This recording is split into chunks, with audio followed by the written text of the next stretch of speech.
Hey, what's up guys? Radku here, back with another Yu-Gi-Oh video, and today is going to be the full power DDD deck profile.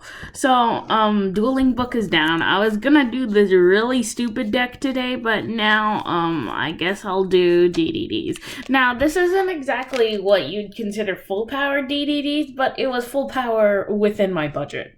So, yeah, without further ado, let's just jump right into the deck. Starting things off, 3 copies of DD Lamia. Pretty similar to the structure deck. This is like the most important card. So this card's super powerful. It's basically a free special summon in this deck, and all in all, it's just really good. It's another tuner target. You can use it and Flame King Genghis and then combo off there. It's really good. Then I play 3 copies of Necro Slime. I actually made a mistake in ratios. I was supposed to play 3 of each slime, but I only got 2 Swirl Slime.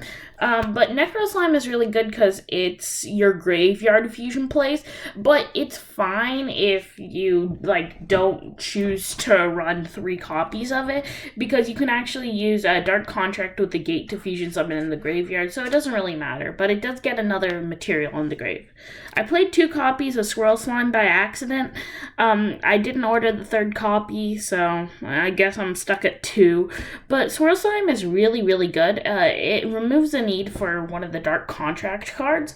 But the thing about Swirl Slime that's really good is you can banish it from the graveyard after you fusion summon to special summon a monster from the hand, which is actually really, really good. This deck has a lot of graveyard interactions. Like, just the 3 cards I've shown you all have graveyard effects. So yeah. And I played 2 copies of Night Howl. You could swap this out for Thomas, which is a good. Or no, there's another option that you'd swap out for Thomas. And then the non DD monsters. I play Dark Grepher, Armageddon Knight, and Dragon Buster Destruction Sword. I do play Buster Lock in this deck. Look at me talking about budgets when I use freaking Buster Lock, which is probably gonna get banned next format. So, definitely really good. Armageddon Knight and Dark Grepher are also really, really good, and I don't know why no one plays it normally in this deck. Like, if you can get your pendulum monsters in the graveyard, then you can combo off really, really easily. Because you don't want your pendulum monsters in the extra deck in this deck, because this deck has way too much graveyard interaction to be a pendulum deck. Like, it's weird, but it makes sense.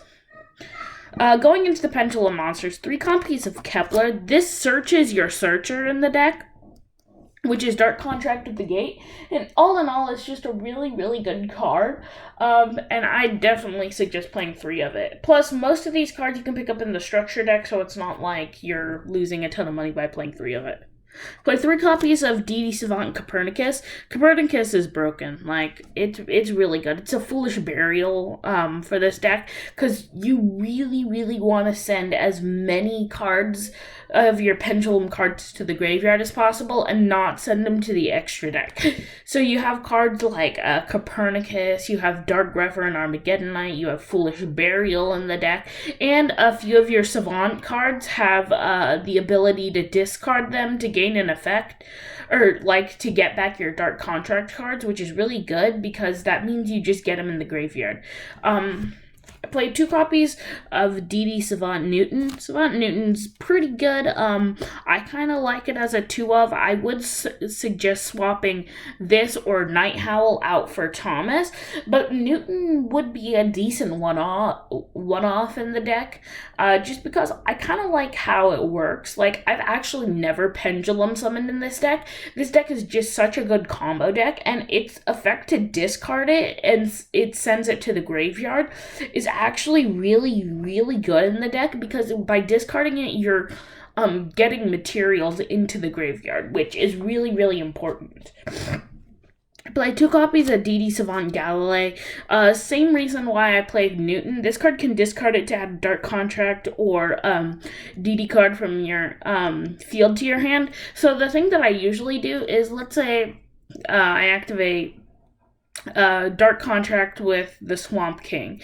Then I have Savant Galilei in my hand. I can discard Galilei and to add back Dark Contract to my hand, so that way I have a card in my graveyard.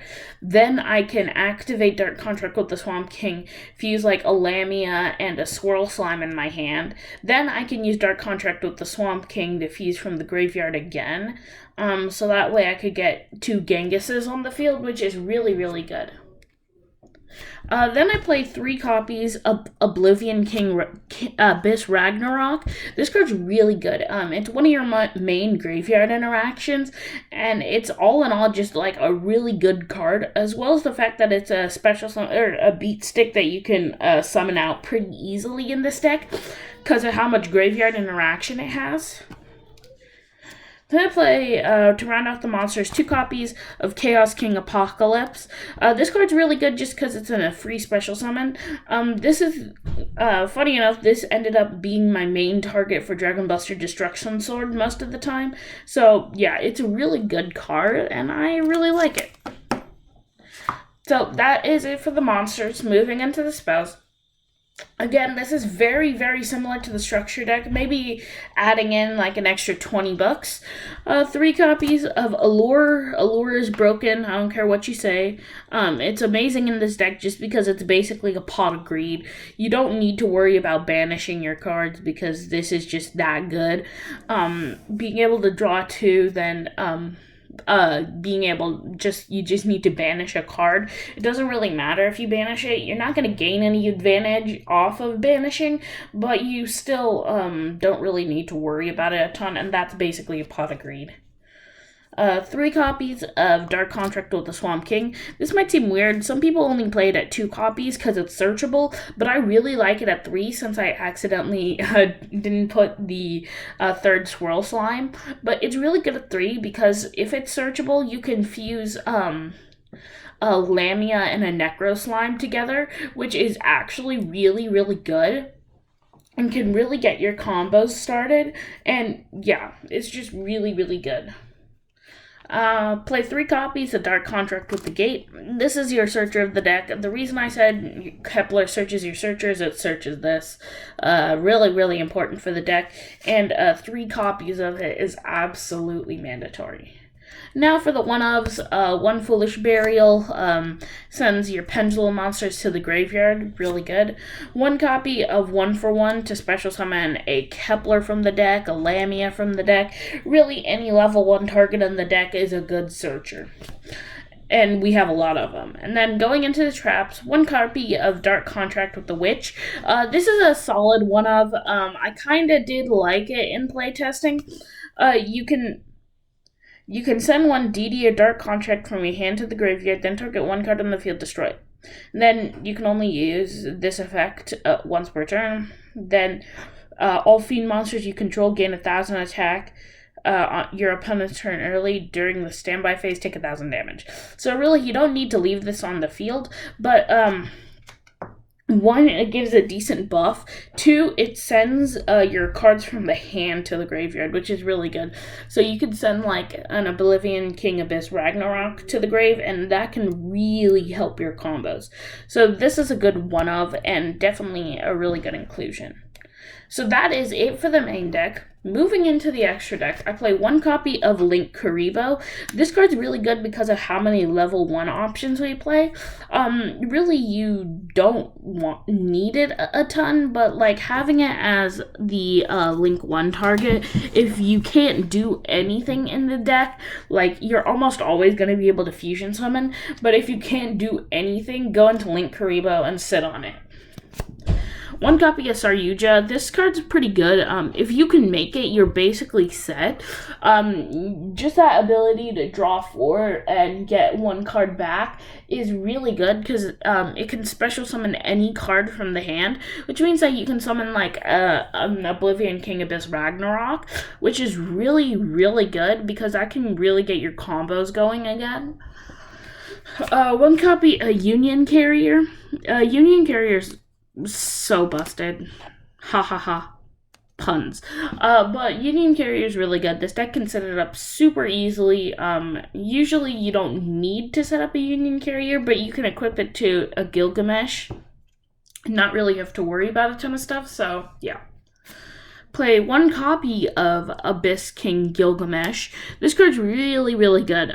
So after, like, usually Saryuja isn't super important for the deck, so you're probably not going to go into it. You don't need to worry about Link Kariba, because if you're already able to make King Gilgamesh, you don't need to worry about that. The only thing you actually need to worry about is Union Carrier, because you need to make your Buster Lock, or you need to make a Union Carrier before you can make your Buster Lock, and then you need to do Gilgamesh after you've summoned Union Carrier. You don't necessarily need to do your Buster Lock right then, but you can summon Union Carrier, then summon Gilgamesh, then use Union Carrier to equip your Buster Sword to Gilgamesh. So that's pretty good. It works.